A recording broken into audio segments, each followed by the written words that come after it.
Bonjour Sophie, Bonjour Igor, qui es-tu? je suis Sophie Kopman. Je suis une amoureuse de la vie. J'aime terriblement la vie, que je trouve très très belle, qui peut être compliquée par moments, mais à la fois toujours pleine de surprises et de belles rencontres. Euh, Ce que je peux partager, c'est que j'ai commencé le piano à 40 ans. Je suis devenue très très vite passionnée.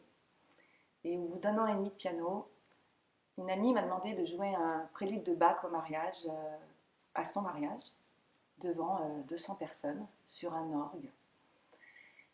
À l'époque, je ne savais pas dire non. Je voulais toujours faire plaisir. Et j'écoutais pas ce qui était, pour moi, ce qui était bon.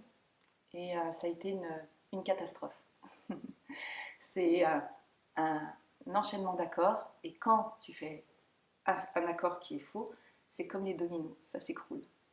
Ça a été très violent pour moi. Violent, le terme est un peu fort, mais en tous les cas, certainement pour mon ego qui devait être assez fort. Et j'ai pu jouer devant personne pendant 7 ans, alors que je suis restée passionnée du piano. Et c'était ma grosse fausse note. Ma grosse fausse note et que j'avais du mal à, à me réconcilier avec. J'ai eu la chance d'avoir une amie, Catherine, qui savait quelle était l'importance du piano et qui m'a fait rencontrer Marc Vella, qui m'a invitée à une première conférence. Et très vite, la magie s'est opérée.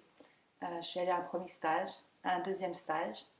Et ce que je peux dire, c'est que ce que j'ai appris finalement, c'est la chose que je retiens le plus, euh, c'est qu'on est unique, donc on est précieux.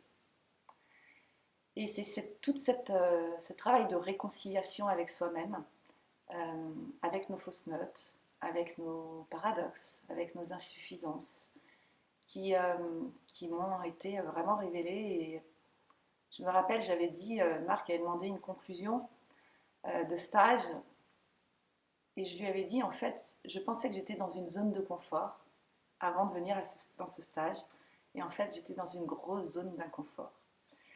Donc, le changement s'opère, il me faudra plusieurs vies pour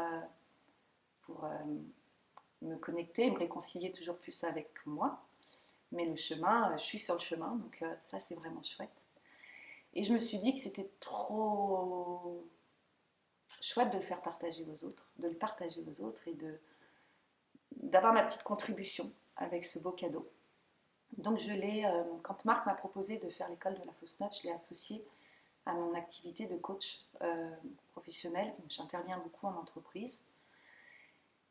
Et l'idée, c'est vraiment d'arriver, entre autres, avec le piano, euh, pour permettre à des groupes ou en individuel, justement, de se réconcilier avec soi-même. De se réconcilier avec soi-même et à la fois de prendre conscience de sa magnificence et, et d'en faire quelque chose.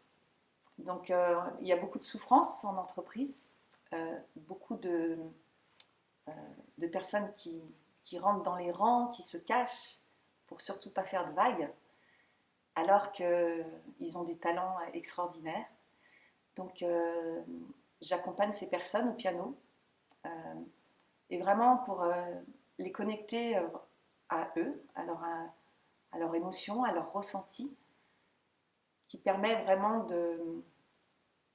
bah, de se connecter à son intériorité.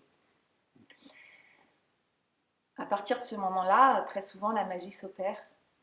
Euh, le fait d'être devant les autres collaborateurs, euh, c'est quand même déjà un sacré challenge. Et la capacité à oser face à l'imprévu, face à la peur de la fausse note, puisque pour beaucoup, ils ne sont pas pianistes et c'est encore mieux. Donc on part vraiment d'une page blanche. Et là, émergent des choses très très belles. L'objectif, pourquoi le faire également en groupe, c'est parce qu'on se sert du groupe. On s'appuie sur le groupe qui permet à chacun de prendre conscience de la diversité et à la fois de la complémentarité. La capacité à finalement à oser, qu'est-ce que ça offre à soi et au collectif. Et le fait de s'autoriser permet d'autoriser les autres. Donc tout ce travail-là est vraiment pour changer son regard sur soi, pour permettre même au service de l'entreprise d'oser innover, d'oser proposer, d'oser être soi tout simplement, d'oser être vivant. Voilà. Est-ce que tu peux me faire une fausse note? Je peux te faire une fausse note, bien sûr, je peux te faire une fausse note. Ça a été longtemps un vrai sujet pour moi, mais je peux te faire une fausse note.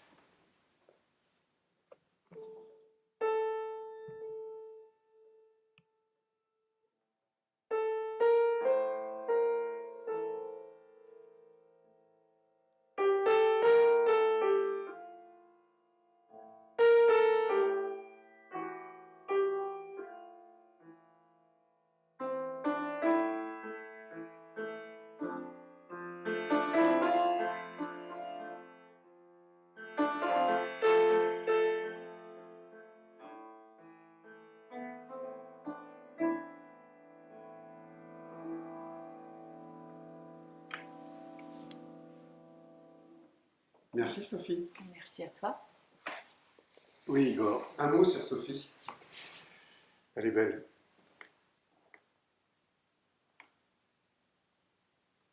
Tu vois, c'est le mot. Elle est belle. Mais autant dehors que dedans. C'est une âme magnifique, une femme magnifique. Et tellement de profondeur. Et elle ne le sait pas, encore. Elle en doute encore, ça m'énerve. Ça m'énerve. Quand elle dit qu'il faut plusieurs vies, aller sur le chemin, non, si elle dit ça, c'est que ça va être très long. Non, ça peut être tout de suite. C'est une décision. Voilà. On est souvent.